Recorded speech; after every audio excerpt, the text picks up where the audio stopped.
Sánchez, placer saludarlos y acompañarlos en esta última sesión. Vamos a abordar lo que correspondería a la última semana, la última actividad dentro de la temática de planificación de respuesta y control de riesgos.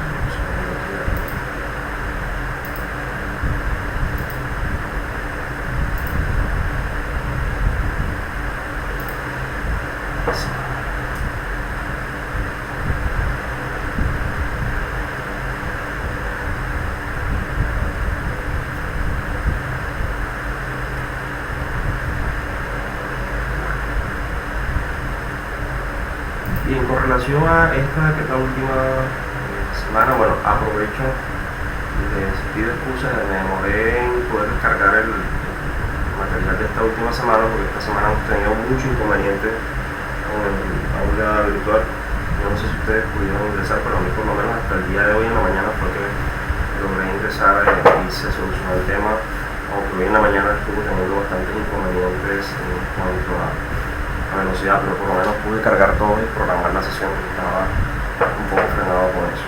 Bien, durante esta última semana, esta última actividad, vamos a enfocarnos en, digamos, el último ciclo correspondiente a todo este proceso de planificación y control de riesgos. Ya nosotros hemos, digamos, de una manera u otra, hecho el recorrido en esas fases de identificación, planeación, análisis cualitativo, análisis cuantitativo. Lo que vamos a abordar durante esta última semana y en la sesión de esta tutoría del día de hoy, precisamente el cierre, digamos, de ese proceso, que corresponde básicamente a el tratamiento que le podemos dar a esos riesgos identificados y lo que sería el monitoreo y control como fase final de este ejercicio. Entonces, en el aula ustedes van a encontrar los mismos textos que venimos trabajando para el componente de control de riesgos, y van a encontrar también ahí tres materiales de presentaciones que les preparé precisamente tratando de mezclar un poco el enfoque PMI de lo que refiere a tratamiento y control de monitoreo de riesgos, pero también utilizando algunas otras herramientas. Entre otras, ya ustedes conocen una que la han utilizado muy bien, que es el de la MED. Él lo menciona en una de esas presentaciones. Obviamente no me voy a enfocar en ella, pero sí está ahí dentro de ese proceso, con la intención de poder, digamos, utilizando cualquier tipo de herramienta, que en este caso pues, sería la famosa matriz de riesgo que ustedes vienen abordando, vienen desarrollando, que la idea de un principio era irla haciendo por partes. En una primera entrega, ese ejercicio de identificación de riesgos asociados a un proyecto, con sus correspondientes consecuencias y demás, efectos y demás, y en una segunda entrega pues hacer ese ejercicio que fue la de la semana pasada de lo que corresponde al análisis cualitativo y cuantitativo, ya empezar a meterle a esto probabilidades, efectos, etc. En esta última, sería esta tercera entrega, para complementar y cerrar lo que sería esa matriz, la idea es precisamente poder ya incluir a cada condición o factor de riesgo identificado cuáles serían los tratamientos que le podemos brindar para efectos de intervenir sobre ese factor de riesgo y poderlo controlar. Digamos que ese es como el cierre de este ejercicio, de este proceso. Entonces aquí ustedes van a encontrar les muestro estas presentaciones que corresponden a un material, repito, preparado con la intención de poder complementar y sumar o mezclar diferentes tipos de herramientas o visiones alrededor de lo que sería el tratamiento, monitoreo y control de riesgos. Van a encontrar también una serie de enlaces, que son unos videos, unos más cortos que otros, complementarios, donde vamos a ver, por ejemplo, todo el proceso de gestión de riesgos en proyectos, cómo se gestiona esa parte final de tratamiento y control de riesgos del enfoque PMI, y ahí van a encontrar dos o tres más, en donde pues también hace referencia a componentes prácticos o casos aplicados referentes al monitoreo y control de riesgos. Por último, en la actividad de aprendizaje pues van a encontrar el enlace correspondiente a la última actividad, que básicamente consiste en cerrar el ejercicio que venimos haciendo de la matriz. Es decir, ya ustedes hicieron un ejercicio de identificación, luego de evaluación o análisis cualitativo y cuantitativo, y lo que faltaría por incluir en este caso para esta entrega sería las columnas finales de la matriz, que corresponden a básicamente las actividades de control o tratamiento que se le darían a cada factor de riesgo y el sistema de monitoreo, control o seguimiento que se le podría plantear. Con eso pues se desarrolla la actividad. Sé que hay varios que, por el ejercicio y las revisiones que venía haciendo, que la tienen ya prácticamente la matriz completa. Entonces, pues en esos casos les sugiero simplemente echarle una revisada adicional si todo esto que está planteado para esta semana 7 en cuanto a material, ven que encuentran aspectos que les pueden ayudar a complementarla, a pulirla, a darle, digamos, un poco mayor nivel de fortaleza fabulosa, y pues con eso cierran ese entregable de la matriz. Entonces voy a pasar ahora a un poco contarles en qué vamos a encontrar y qué elementos de pronto son importantes tener en cuenta en este proceso de identificación de riesgos. Ya hemos hecho ese ejercicio, ya sabemos cuáles son, los hemos podido entrar en una fase de valoración cualitativa y cuantitativa, y lo que queda, digamos, de este proceso en cuanto a todo lo que tiene que ver con los componentes de gestión de riesgos es los planes de respuesta, es decir, qué voy a hacer ya con esos riesgos identificados. Entonces, frente a la planeación y control o respuesta a riesgos, es muy importante tener en cuenta tres componentes o tres, digamos, grandes actividades. La primera es identificar cuáles son las entradas dentro de la planeación de riesgos y dentro del registro de riesgos, que es la primera parte de la matriz. Nosotros hicimos todo un barrido de cuáles son, para cada proceso clave dentro del desarrollo del proyecto, los riesgos asociados a cada uno de ellos. La parte 2 o la fase 2 de esa planeación de respuesta a riesgos implica el uso de herramientas y técnicas que nos permitan analizar estratégicamente, o más bien definir estrategias de manejo para aquellos riesgos negativos que se puedan identificar, así como para aquellos riesgos que nos representen oportunidades positivas. Del ejercicio que hicimos la semana pasada frente a la valoración o el análisis cualitativo y cuantitativo, veíamos que un riesgo puede representar, digamos, una posibilidad de daño o de afectación en el proyecto, y a eso le llamamos riesgos negativos, pero también puede haber algunos en donde, si, digamos, dependiendo de la forma como se concreto se desarrolle, puede representarnos para nosotros una oportunidad, y a eso le llamamos riesgos positivos. Entonces, un poco esta parte de tratamiento a lo que se refiere es, bueno, ya los identifiqué, ya sé cuáles son, cómo puedo aprovechar aquellos que me pueden representar una oportunidad y cómo puedo darle tratamiento a aquellos que definitivamente me pueden llegar a afectar negativamente en el proyecto. Cómo combino esas estrategias y cómo diseño o planifico lo que sería un plan de contingencia frente a las situaciones incontrolables que se pueden presentar en el desarrollo del proyecto. Y la tercera etapa o el tercer componente serían las salidas, es decir, el registro de esos riesgos, cómo los estoy manejando dentro del plan de manejo del proyecto, y cualquier otro elemento adicional que pueda representar, digamos, algún tipo de intervención desde el punto de vista contractual. Entonces, frente al desarrollo de respuestas a riesgo, yo tengo varias posibilidades. Para el caso de aquellos riesgos negativos que me representan a mí una amenaza en el desarrollo del proyecto, yo puedo jugármela y hacer una de tres acciones. Evito el riesgo, lo transfiero o lo mitigo. Ahorita vamos a ver la diferencia entre cada uno de ellos. Evito el riesgo, lo transfiero o lo mitigo. ¿Cómo evito? Es decir, qué estrategia, o a lo que se refiere es qué estrategia o qué implementación, qué mecanismo de control puedo yo colocar o utilizar en el desarrollo del proyecto para evitar que el riesgo se materialice. ¿Cómo minimizo la probabilidad de que ocurra? ¿Cómo minimizo el impacto o cómo transfiero el riesgo a otro escenario en donde no me vea yo afectado directamente en el desarrollo del proyecto?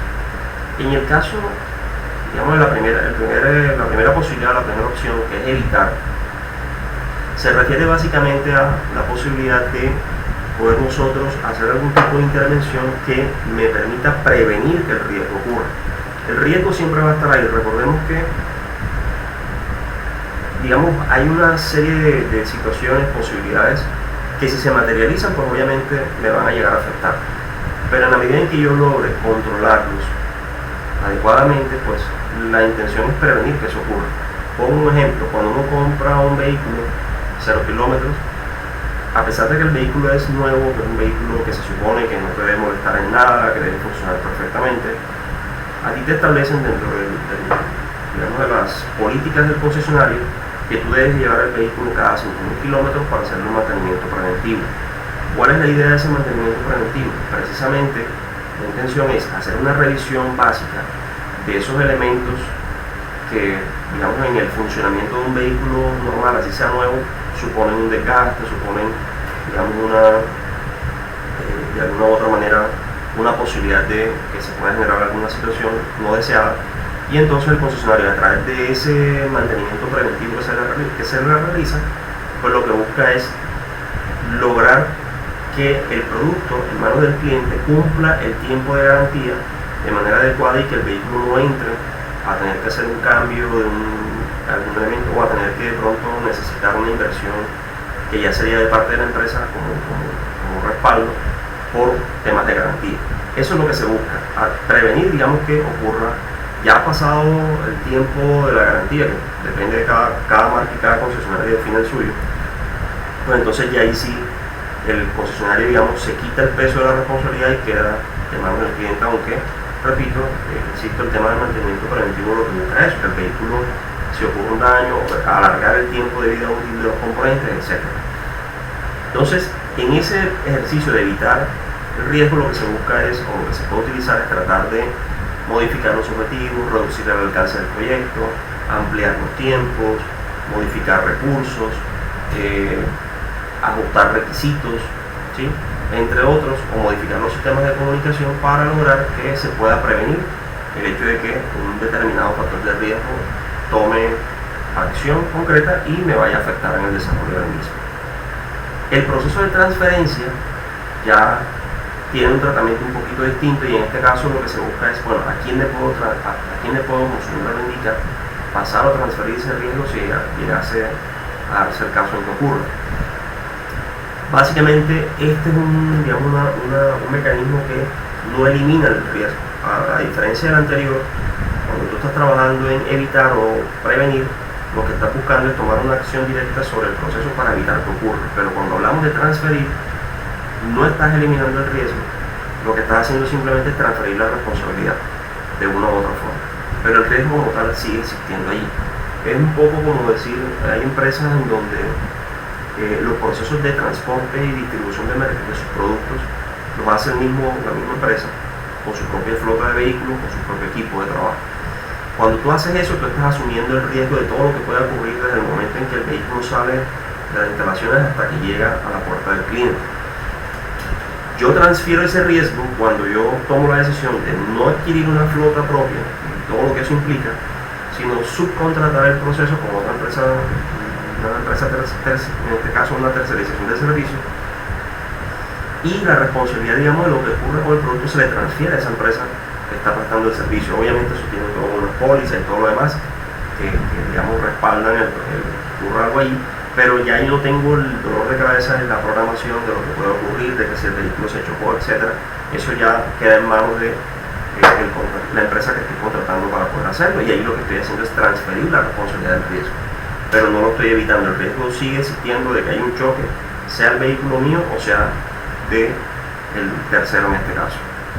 Ahí, en este caso de transferencia de riesgo, es muy importante asegurarnos digamos que el riesgo tú lo puedes transferir digamos, en ciertos contextos como el que les comenté ahorita, pero es muy importante que nos cuidemos en términos de cómo se hacen los procesos de contratación, de que nos aseguremos de que efectivamente hay un respaldo en cuanto a seguros y a garantías por parte del prestador del servicio.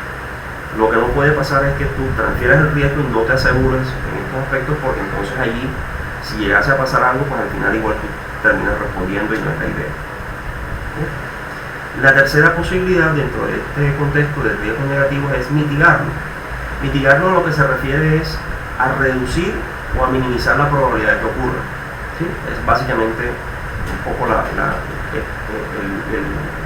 enfoque o lo que busca el poder trabajar con procesos de mitigación. Y para yo poder hacerlo, entonces yo tendría que ver cómo hago para minimizar el impacto en caso de que ocurra. ¿Cómo puedo de pronto reducir la severidad o la consecuencia del daño en caso de que ocurra? Y voy a poner un ejemplo. Hay actualmente en el mercado del mobiliario, de muebles, ¿no? Para oficinas y viviendas, hay un digamos como un sector o una tipología de muebles que ha ido creciendo muchísimo, y es lo que le llaman RTA, que son ready to assemble o muebles listos para ensamblar. Entonces tú vas a un home center o un almacén de estos y compras, por ponerles un ejemplo, un escritorio, compras, no sé, una estantería para biblioteca, etc. Y ellos vienen en una caja donde tú mismo lo puedes armar. Tú puedes tomar la decisión de contratar el servicio de armado con una empresa que te va a costar obviamente un poco más, o tú mismo lo puedes armar. El proceso de ensamble de estos muebles se ha diseñado de tal manera que es mínimo el riesgo de que una persona, cuando está haciendo el ensamble, se haga algún tipo de daño físico, a poner en este caso, enfocarlo por ese lado. Antes tú ibas a ensamblar un mueble de esos y la tornillería, los elementos de ensamble entre una pieza y otra eran complicados. A veces la persona tenía que, mejor dicho, leer y releer las instrucciones para saber cómo ensamblarlo. Cada vez, con el tiempo, esos procesos, ese tipo de muebles en particular, ha ido evolucionando tanto que de verdad que el ensamble del mueble es lo más sencillo del mundo. Y sobre todo, más que sencillo, el sistema de ensamble, me refiero a la forma como tú unes una pieza con la otra, con la tornillería y demás, se ha diseñado de tal manera que el riesgo, primero, de que hagas un mal ensamble prácticamente no existe, porque el mismo diseño del sistema está hecho para que encaje cada pieza con la que debe encajar. Y al mismo tiempo, el riesgo de que ocurra un accidente, una lesión, o que te hagas algún daño en el proceso de ensamble también se reduce por la misma tipología de los dispositivos de ensamble. Entonces ahí lo que estoy haciendo es, sí, obviamente hay un riesgo de que te caiga de pronto una pieza en la mano, que te machuque, etc. Pero estoy minimizando la probabilidad de que eso ocurra, modificando o diseñando unos sistemas de ensamble de tal manera que es como, digamos, casi prácticamente el mismo concepto de Poka-yoke que vimos en su momento. Entonces, se minimiza el impacto, se minimiza el riesgo en la medida en que yo tomo acciones para hacer los procesos más sencillos, para de pronto hacer mayores pruebas previas y que el proceso, digamos, ocurra, que tenga yo menos riesgo de equivocarme, o poder utilizar prototipos para efectos de garantizar que efectivamente el proceso se pueda dar de forma fácil. Entonces, digamos, como ese es son los tres enfoques ahí. Ahora bien, cuando yo encuentro un riesgo que puede representarme para mí una oportunidad, entonces ya yo le doy un manejo distinto. El tratamiento del riesgo es diferente. Ya yo no voy a buscar minimizarlo, mitigarlo o eliminarlo, sino voy a buscar explotarlo, sacarle provecho, compartirlo con otro actor o mejorar la condición para efectos de sacar el mayor provecho como compañía. Yo puedo explotar un riesgo en la medida en que pueda, por ejemplo, eliminar incertidumbres, asignar recursos más talentosos a un proyecto, asignar más recursos o mejores recursos, mejor calidad, digamos, en cuanto a los recursos necesarios para desarrollar la actividad, y ahí estoy explotando las características de lo que tengo para poder sacar el mayor provecho. Esa, digamos, sería una posibilidad. La otra es compartirlo con un tercero, ¿sí? Mejor capacitado, con una mejor capacidad de sacarle oportunidades, y ahí es donde aparecen las famosas uniones temporales o alianzas estratégicas. El ejemplo que yo les coloqué hace un ratico de cuando las empresas tercerizan servicios logísticos, de hecho puede representar para una compañía una oportunidad también, en la medida en que te quitas de encima, repito, el riesgo de lo que implica el proceso, pero al mismo tiempo tienes la posibilidad de enfocarte en lo que tú mejor sabes hacer. Por eso es que esa es la razón por la cual muchas empresas están tomando cada vez más la decisión de tercerizar servicios. Me dedico a mi core de negocio, me dedico a lo que yo sé hacer, a lo que soy especialista en hacer, llámese producto o proceso, y aquellas actividades que son complejas y que de pronto para las cuales yo no necesitaría demasiado esfuerzo en recursos, en tiempo, en personal y demás, las tercerizo con un experto. Y ahí estoy aprovechando esas oportunidades a través de esos modelos, digamos, de unión o de alianza temporal.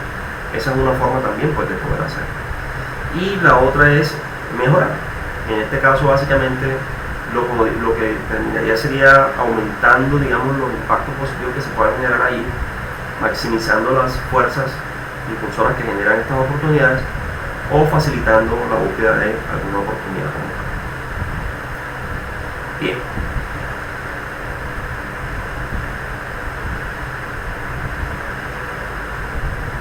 Frente a este proceso de respuesta a riesgos, además del enfoque que yo le puedo dar de si se trata de un riesgo negativo o un riesgo positivo, también es cierto que yo puedo en un momento dado también identificar riesgos que yo pueda considerar aceptables o que yo tenga de pronto cierto margen de respuesta ante una contingencia.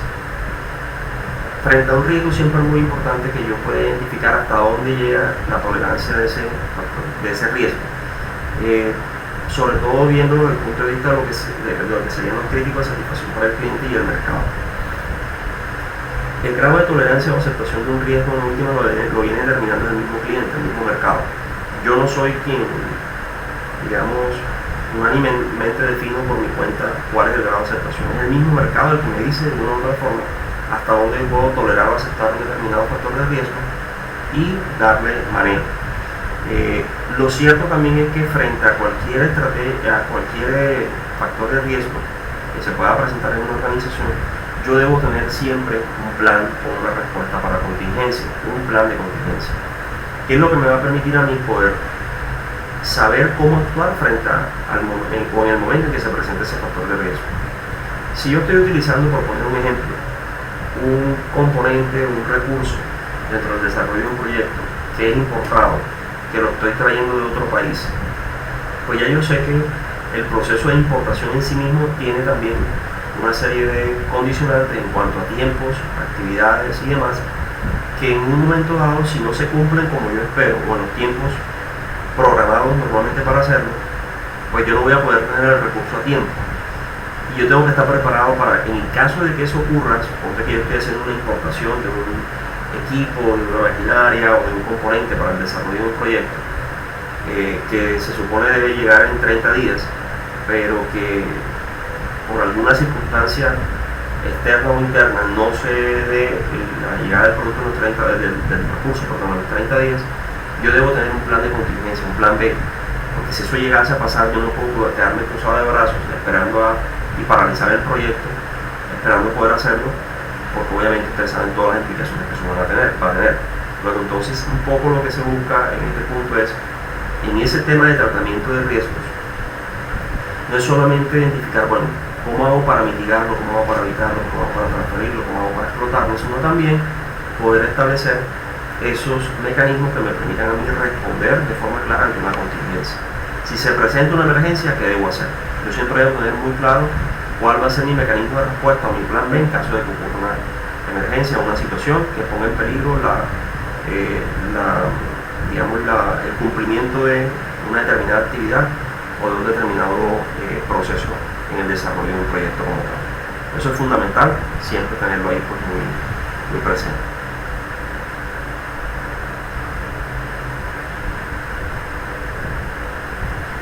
¿Qué puedo hacer yo si un riesgo no se puede eliminar? Esto digamos es una pregunta muy común y muy lógica, porque cuando uno habla de gestión de riesgos, mitigación de riesgos, pues se sobreentiende que no todos se pueden eliminar. Yo a mis estudiantes en este tipo de cátedras de gestión de riesgos siempre les digo que lo primero que uno, digamos que la forma de actuar lógica frente a la gestión de riesgo siempre va a ser primero buscar eliminar la fuente de riesgo. Si tú logras eliminar la fuente que genera el riesgo, se acabó el problema, ¿cierto?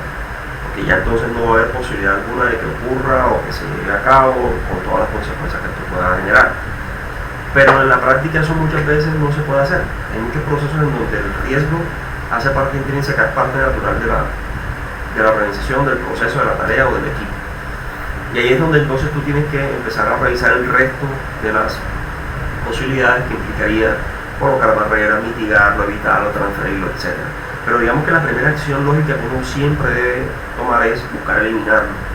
¿De qué manera yo puedo lograr eliminar el riesgo? Ahora, si no puedo hacerlo, porque hace parte natural del proceso, pues entonces yo entro a jugar con todas estas posibilidades que veíamos anteriormente y a establecer acciones pasivas o reactivas. Pasivas que respondan a la amenaza en la medida en que se produzca, o activas en la medida en que me permitan a mí tener una contingencia en tiempo, dinero o recursos que me permita solucionar o solventar. Yo pongo un ejemplo muy sencillito de la vida cotidiana que yo lo aplico y que me ha funcionado maravillosamente, que tiene que ver precisamente con esto de provisión de contingencias. Hace un tiempo, yo siempre he pensado que el tema de finanzas personales es algo que se debería enseñar desde niño. Creo que eso nos ayudaría a manejar nuestra vida de una mejor manera, pero nosotros no nos enseñan, pues hablo de la formación tradicional, eso de las finanzas personales, y muchas veces uno cuando sales a laborar y empiezas a producir, te vuelves loco con el dinero, no lo sabes manejar bien, no lo aprovechas, etc. Y cuando uno va como aprendiendo a los golpes. El tema es que una de las cosas dos cosas que aprendí que me ayudan, me han permitido a mí manejar mis finanzas personales muy bien, mucho mejor de lo que hacía antes, son: la primera, llevar un registro de mis gastos. Yo tengo un cuadrito en Excel donde voy registrando mes a mes mis gastos fijos y los otros que van surgiendo, y los voy registrando, y de esa forma yo sé en qué me estoy gastando el dinero y qué disponible realmente tengo para cualquier, digamos, situación que quiera realizar. De esa manera, pues, si por algún motivo, razón o circunstancia ocurre algo, pues ya yo sé hasta dónde dispongo. Pero la segunda es tener una reserva. Es a lo que se refiere, fíjense, este punto de reserva de tiempo, dinero o recursos. Una de las cosas que yo suelo hacer, por ejemplo, en mi cartera siempre tengo un billete de 50.000 pesos escondido, guardadito por ahí en un bolsillo, y se me olvida que eso está ahí. ¿Y para qué lo tengo? Porque puede ocurrir, voy a poner un ejemplo, vas conduciendo en la noche en tu vehículo y el vehículo se pinchó, se varó, hay que hacer algo y no tienes forma de responder, te quedaste sin carga en el teléfono, etc. ¿Cómo haces? Entonces te quedas tú en una zona de pronto compleja de movilizarte, y por lo menos tienes para llamar un taxi o movilizarte de ahí con el efectivo que tengas.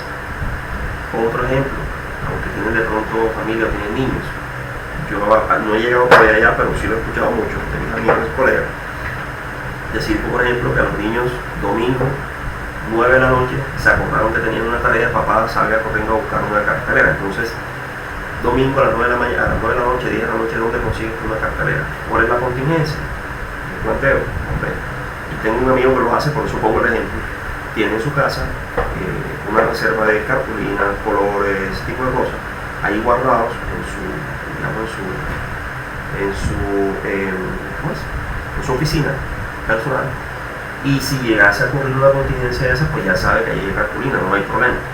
Y si la utilizo, la repongo. Pero de esa forma, digamos, por esas situaciones que uno sabe que se presentan, pues tú puedes estar preparado para evitar que eso te afecte lo menos posible. Insisto, siempre es importante tener un plan B, plan C, plan de contingencia, plan alterno. De qué manera poder responder en caso de que ocurra un evento y qué cosas puede llegar a fallar. Si ustedes recuerdan, no sé si con el profesor Jesús cuando vieron todo el tema de 6 Sigma, Gamef y demás, pero yo también lo mencioné en algún momento aquí. En esto tiene uno que ser dejar volar la imaginación y prepararte para todo. Mientras tú más claro tengas las cosas que pueden ocurrir, mejor preparado vas a estar para poder responder ante ellas. Pero cuando tú no piensas en esas situaciones que se pueden presentar, pues obviamente no vas a estar preparado, y en el momento en que ocurran te van a coger, como dicen literalmente, con los calzones abajo, y no vas a poder responder adecuadamente. Que para el caso del desarrollo de un proyecto, pues obviamente no es lo ideal por todas las consecuencias y repercusiones que esto tiene. ¿Qué me queda entonces por hacer? Pues entonces identificar, a partir de todo este proceso, riesgos secundarios que pueden, porque hay algo muy interesante que tal vez no hemos tocado, y es que el tratamiento de riesgos le puede conllevar a que se presenten otros riesgos secundarios generados por la misma respuesta que estoy utilizando. Entonces, de pronto, la acción que yo estoy implementando para dar respuesta a un riesgo puede que me genere otro. Voy a poner un ejemplo. Los vehículos digamos, de más recientes, o de modelos más recientes, han implementado, las marcas de vehículos han implementado que la llanta de repuesto no es igual a la llanta normal de un vehículo. Usted con un vehículo viejo, no sé, 10 años atrás, puede ser, normalmente la llanta de repuesto es el mismo ring, exactamente igual o muy parecida a la llanta que tiene el vehículo, con la que tú andas. Y si te pinchaste por alguna razón, pues sacas una similar, la colocas y sigues andando. Estéticamente tal vez no sea bonito, pero digamos que en términos de dimensiones es muy similar. Los vehículos, unos años para acá, o las marcas han implementado que ya la llanta de seguridad o la famosa llanta de repuesto ya no es exactamente igual a la otra, por el contrario, es más pequeña, la llanta, el perfil es más delgadito, es más corto, color amarillo, estéticamente se ve fea de otra cosa, pero eso tiene una razón de ser. Y la razón de ser es precisamente que el hecho de que lo que ocurre es cuando tú te pinches, si la llanta es igual, haces el cambio y te confías que como la llanta está igual, pues tú puedes andar 1, 2 días, 3 días, hasta más incluso. Y cuando te acuerdas, tú dices, dejas para después el llegar a una llantería y reponer o intervenir para corregir el daño que tenga la llanta que usualmente tú utilizas.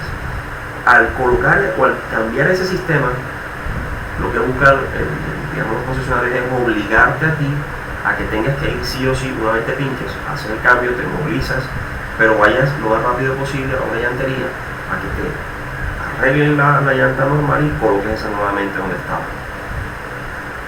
Parece mentira, pero ese es entonces, una cosa lleva al otro. ¿Por qué digo que una cosa lleva al otro? Porque esa llanta de repuesto que trae por las dimensiones, por el perfil, por la estética, por todo, es distinta.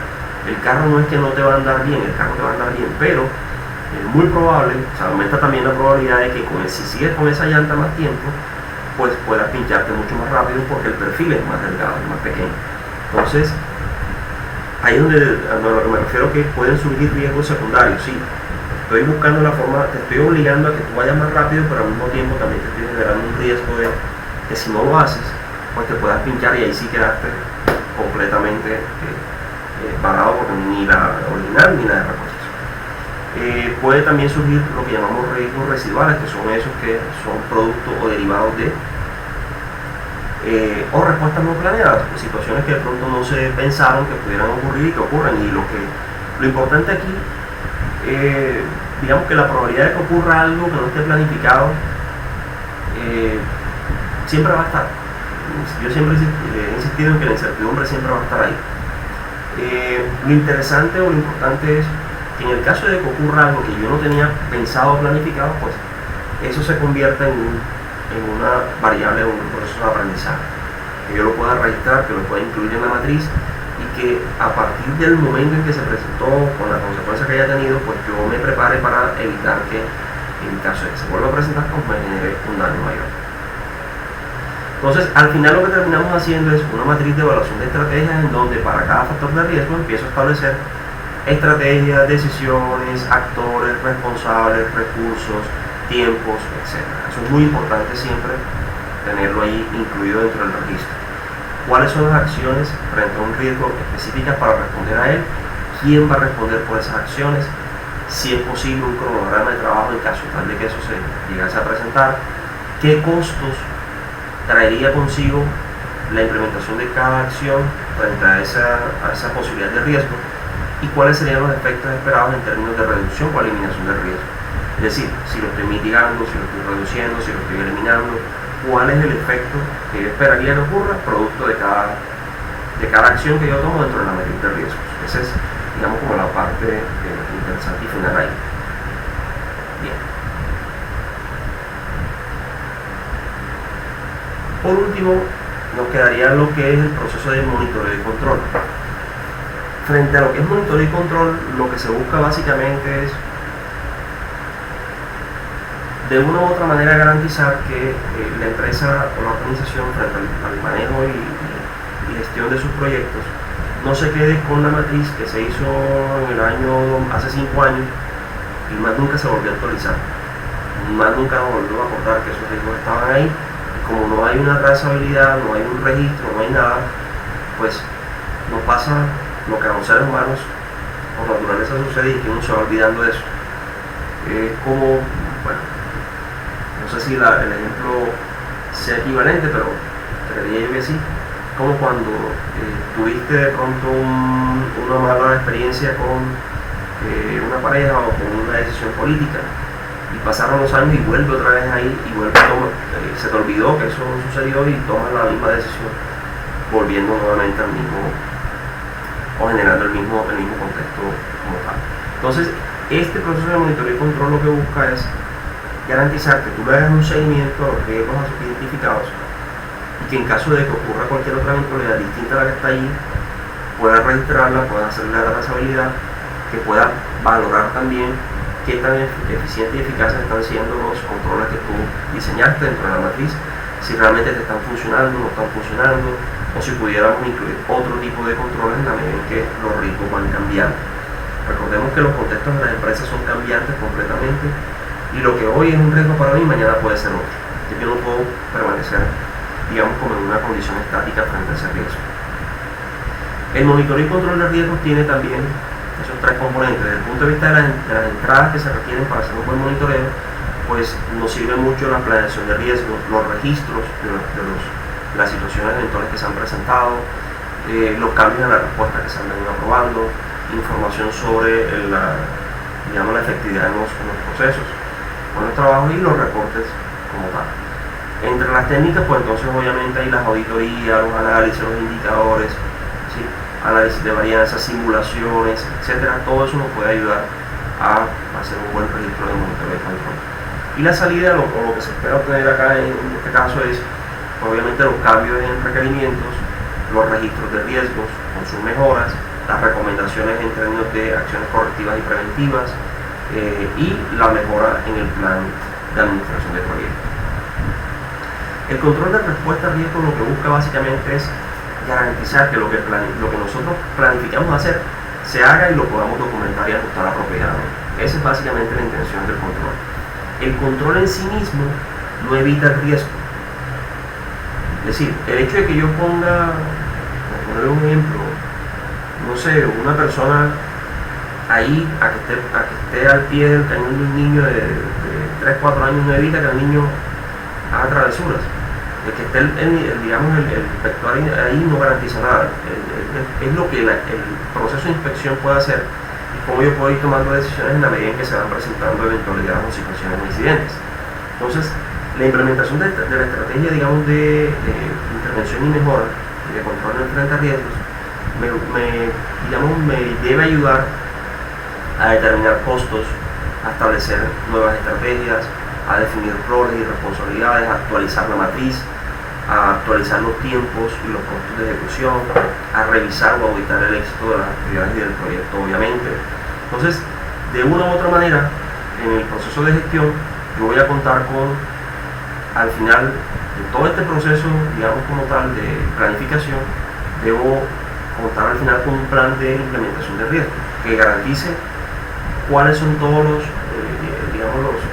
eventos que se pudieran presentar, qué consecuencias tendría, cómo los valoraría y al final cómo puedo mitigar, disminuir o eliminar esas factores de riesgo. Importantísimo, que eso de pronto tal vez la matriz no necesariamente lo tenga, pero es importantísimo tenerlo muy presente, y es que dentro de la implementación de estrategias de control y mejoramiento frente a los riesgos asociados o identificados en un proyecto, yo siempre debo garantizar por lo menos un mínimo de variables que son tener definido el responsable a llevar o ejecutar cada actividad de control. No basta con que tú identifiques y diseñes un mecanismo de control si no le pones un responsable o si no identificas quién va a responder por eso. ¿Bien? 2. La periodicidad definida para su ejecución, es decir, cada cuánto voy a estar implementando esos controles. Si son permanentes, si son periódicos, cada cuánto, cómo, etc. Debo tener muy claramente identificado dentro de mis procedimientos cuál es el propósito de cada sistema de control que implemento. Es decir, para qué, por qué y qué espero yo de ese mecanismo de control. Debo establecer también cómo se va a realizar la actividad de control, es decir, no es simplemente decir voy a hacer tal cosa, sino el cómo, cuándo, en qué momento, de qué manera, cuál es la metodología o el paso a paso que yo debería seguir para establecer o para implementar un mecanismo de control o una actividad de control. Debe identificar qué pasa con las observaciones o desviaciones, es decir, si yo identifico que ocurre una desviación, un incidente, una situación frente a ese factor de riesgo, ¿cómo debo documentarlo, cómo debo tratarlo, cómo debo registrarlo? Todo eso debe quedar muy claramente definido para que las personas responsables pues, puedan hacer las cosas de la mejor manera posible. Y siempre debe quedar una evidencia de la ejecución del control. Voy a ponerles un ejemplo. Yo en mi equipo de trabajo, para garantizar que por lo menos los profesores desarrollen el contenido de los cursos, yo les hago a ellos unas auditorías. Y periódicamente hacemos auditorías internas y externas y seleccionamos muestras aleatorias frente a unos entregables y unas evidencias que los docentes deben registrar. Los auditen o no los auditen, ellos deben llevar ese registro. El yo tomarme la tarea de hacer unas auditorías periódicas de forma aleatoria, lo que busca es precisamente poder identificar si está ocurriendo alguna falla o no y poder tomar acciones a tiempo para, digamos, poder mitigar aquellas acciones o aquellos resultados no deseados dentro del proceso. El tratamiento de riesgo, entonces, en un resumen, digámoslo así, pasaría por el hecho de aceptar el riesgo, en el caso de que no se adopta ninguna medida, simplemente dejo que suceda y no hago nada, obviamente no es lo ideal. Reduzco o busco reducir el riesgo, adoptando medidas que busquen reducir la probabilidad o el impacto que tienen en ellos a través de diferentes sistemas de control. Evito el riesgo abandonando las actividades que puedan dar lugar a él, lo transfiero o lo comparto con un tercero, ¿sí? Y si en la medida de lo posible, que es lo ideal, pues lo elimino, digamos que sería lo más recomendable. Siempre es importante también, repito, el tema de la documentación. Nosotros, como buenos latinos que somos, muchas veces nos cuesta eso. Pero realmente en un sistema, en un proceso de mejora continua, es muy importante documentar lecciones aprendidas. Cuando algo falló, ¿qué pude haber hecho para evitar que fallara? Hacer el registro, capacitar, preparar a la gente, darle los recursos, establecer los mecanismos de acción o de control necesarios para evitar que vuelva a ocurrir. Lo peor que puede pasar es que yo sepa que ocurrió algo y no documenté, no analicé, simplemente pues sí ocurrió y ya, porque muy seguramente en la próxima vez que vuelva a ocurrir me puede generar la misma o peores condiciones desde el punto de vista de consecuencias frente a la acción de ese factor de riesgo, y eso es una de las cosas que obviamente queremos evitar. Entonces ese, digamos, digamos como el enfoque general de uno de los materiales que están en el aula, que hace como ese gran resumen frente a lo que es los planes de respuesta y control de riesgo. Los otros dos materiales que están ahí, que son complementarios, por ejemplo, que es el de planificación de respuesta a riesgos en proyectos, buscan un poco todo esto que les acabo de compartir, cómo encaja dentro del modelo PMI. ¿Sí? Básicamente eso es un poco el enfoque, pero es exactamente lo mismo que hemos estado conversando hasta el momento. Aquí encontramos, por ejemplo, lo que implica el análisis cuantitativo y cualitativo de riesgo, la planificación de respuesta, que es lo que estábamos hablando ahorita, y los controles frente a las entradas, herramientas y salidas, es decir, ese mismo modelo, simplemente que acá un poquito más aterrizado al modelo PMI. Y aquí ustedes van a encontrar un poco el detalle de cómo, esto es un complemento más bien de lo que acabo de compartirles en relación a las técnicas, los manejos de salidas, el manejo de entradas, en cuanto a seguimiento, en cuanto a control, en cuanto a monitoreo. Es básicamente el mismo ejercicio, pero repito, un poco complementándolo, y que vamos a encontrar también hojas de registro de un modelo. Simplemente hay que hacer la observación que este es un modelo base. Como cada empresa debe ser capaz de diseñar sus propios sistemas de registro y control y seguimiento. Esto que tenemos aquí, que vemos acá, es un modelo donde básicamente identifico para cada tipo de riesgo qué prioridad tiene, el impacto, la descripción, quién lo está digamos, manejando, el plan de mitigación, el plan de contingencia, ¿sí? ¿sí? Entonces, de una forma, digamos que hace parte de lo que sería el sistema de gestión, o debería ser parte del sistema de gestión. Aquí vemos también el complemento de lo que les decía en cuanto a los elementos que mencioné anteriormente. Básicamente es eso lo que ustedes van a encontrar en esta otra presentación, que repito es complementaria a la anterior. Toda la parte de control, etc. Aquí también hace referencia bueno, aquí hay algo interesante y es también el uso de software para gestión de riesgos en proyectos. Digamos que frente al manejo de riesgos, lo más sencillo que uno puede hacer es trabajarlo en Excel o en Word como parte de una matriz de riesgo, la que hemos venido de pronto trabajando hasta el momento. Pero también existen software especializados que me ayudan digamos, con un nivel mayor de sofisticación y de capacidad a poder hacer un modelaje más robusto, utilizando modelos de simulación, utilizando análisis estadístico que te pueden llevar a tener, digamos, un manejo un poco más cuantitativo de esto. Aquí hay una página que se la dejo de referencia, www.risking.com. Es una página que está digamos, enfocada a detallar o a hacer, digamos, el registro de los diferentes productos de software que hay en el mercado, que se va actualizando precisamente a medida que van saliendo nuevas plataformas, nuevas aplicaciones para lo que es manejo de gestión de riesgo. Ahí pueden explorar allí y encontrar de pronto cosas que les puedan ser útiles, o que ya de pronto, si la empresa necesita un mayor nivel de implementación a nivel de software y tecnología, pues ustedes pueden explorar ahí esas opciones. Siempre es muy interesante ponerlas ahí presentes.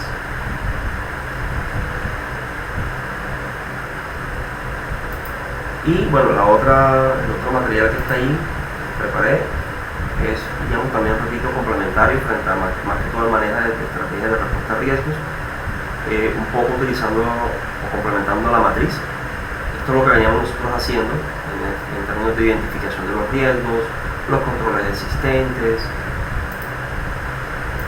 la valoración en términos de probabilidad, consecuencia, hasta determinar el nivel de riesgo. Y aquí en la parte derecha es donde encontramos el complemento que precisamente les pedía yo, a lo que hacía referencia en la actividad evaluativa de esta última semana. La idea es que ustedes se supone porque ese era como los tiempos como lo veníamos desarrollando. Ustedes hicieron una primera parte que era con esta de identificación. La semana pasada la idea era coger esa matriz y complementarla con este componente central de análisis cualitativo y cuantitativo, y la idea con esta última entrega es incluirle a esa matriz de riesgo todo lo que tiene que ver con el plan de acción, que implicaría por lo mínimo las estrategias de respuesta, ojalá una estimación de costos, quién responde por él, cuáles son los plazos, si podemos tener de pronto un programa de acción para ellos, etc. Ese sería, digamos, como el complemento al final. Bueno, este es el modelo de riesgo PMI que venimos revisando. Aquí observamos precisamente que esta es la última acción, que es la acción 6 de monitoreo y control, que es la que estamos enfocando ahora. Aquí hay de pronto un par de slides que les incluí de lo que puede hacer, por ejemplo, un sistema informático en términos de modelos de simulación de riesgos. Esto también se puede, ya esto obviamente implica software un poquito más especializado, o análisis estadístico de estos factores de riesgo. En la medida que se pueda hacer uso de ellos, pues mucho mejor. Vamos a tener, digamos, un mayor control y un mayor desglose del detalle de los riesgos asociados a un proyecto. Bueno, y las otras herramientas que ya las hemos visto, simplemente las dejo ahí como cierre para no dejarlas por fuera y tener siempre claro que son complementarias, que es el caso de la MEF y el análisis POP. Tenemos un ejemplo de una MEF completo, ¿sí? Muy seguramente sé que ustedes ya trabajaron en varios de ellos, pero aquí les dejo un ejemplo también como para complementar desde el punto de vista de todo el proceso de control. Y aquí observamos, por ejemplo, la función, el modo de falla, las causas, los efectos, el análisis cualitativo y cuantitativo y las acciones para reducir la probabilidad de ocurrencia, que es, digamos, el gran aporte desde mi punto de vista frente a la MEF ante otros modelos de registro de matriz de riesgos. De igual manera, también les dejo acá en esta otra presentación un ejemplo de una aplicación de un diagrama Bowti, en donde tenemos por un lado el evento de riesgo, los controles existentes preventivos, cuáles son ellos, qué causas tienen, quién responde por ellos, los adicionales, es decir, las mejoras que yo les puedo incluir, los efectos o contingencias o consecuencias, de cada uno de esos riesgos que están identificados ahí, qué controles de mitigación existentes puedo implementar y cómo puedo identificar los controles de contención adicionales. Este es un ejemplo también como para complementar lo que ya veníamos abordando desde las diferentes herramientas que venimos dando desde unas 2-3 semanas atrás. ¿Sí? Entonces ese sería, digamos, un poco lo que corresponde a esta semana 7 en cuanto a tratamiento y respuesta a riesgo, monitoreo y control. Entonces, tal como les decía hace unos minutos, la idea es para esta última actividad complementar la matriz. Ya ustedes, sé que hay varios que la tienen completa ya, incluso sé que ya la habían trabajado también parte desde el punto de vista de lo que es la MEF.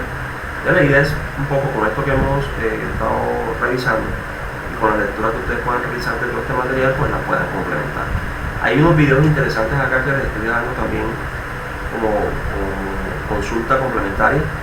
Saquen el ratito, hay algunos de ellos que corresponden a eventos académicos y de formación en donde encontrarán expertos de la metodología de PMI hablando sobre precisamente este tema de control de riesgo, y estoy seguro que les va a servir o a ser de mucha utilidad. Entonces ojalá pues saquen el ratito y puedan ver cada uno de esos videos para efectos de, repito, ir un poco más allá y poder complementar los mecanismos. Entonces, esa sería la última actividad. Esta última la dejé para el 24, es decir, para el viernes, teniendo en cuenta pues, todo este retraso, esta dificultad que tuvimos con el aula esta semana, que espero que no se vuelva a presentar. Lo dejé para cierre hasta el viernes 31. Si por alguna razón llegase a presentarse algún problema con el aula, por favor me escriben. Si es necesario de pronto que lo ponga un poquito más por efectos de algún, espero que no, repito, porque bueno, eso fue la información que recibí hoy, ya se había logrado resolver el tema, pero por si acaso, contingencia, plan B, plan C, si llegase a presentarse algo que tenga que ver con el manejo de la plataforma, por favor me escriben, me avisan, y si es necesario pues lo cojo un poquito más, pero inicialmente lo dejo abierto hasta el 31 para que tengamos toda la semana, teniendo en cuenta que pues, ustedes arrancan ahora un módulo diferente seguramente en la planificación de la especialización, y no quiero que pues, de pronto se vaya a interpolar ahí, pero sí, ya yo conversé con el profe de eso, ya él sabe, de hecho nos ha tocado con todos, eso le está haciendo él con todos los programas de, no solamente especialización, sino también de pregrado en virtualidad, teniendo en cuenta pues, la situación que se presentó con el manejo del aula esta semana. Entonces, eso es básicamente lo que correspondería a la última semana, y con esto haríamos el cierre del módulo. Espero pues que haya sido de mucho provecho, que pues, hayan podido sacar el mayor jugo posible, y en lo que necesiten, sea con este tema o frente a otros que les pueda ser de apoyo, con mucho gusto quedo a la orden para ustedes en lo que requieran. Laura, no sé si tienen alguna inquietud.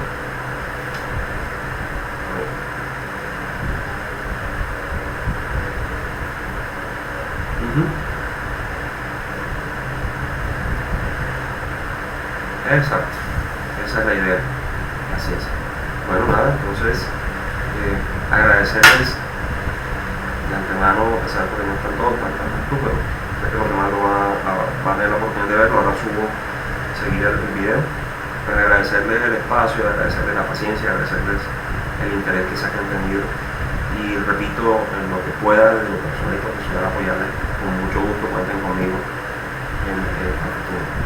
Éxitos, y bueno, espero en algún momento poder verlos nuevamente,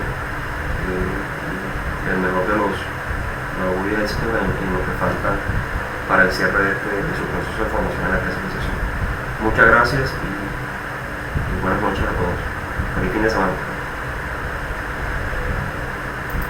Igualmente.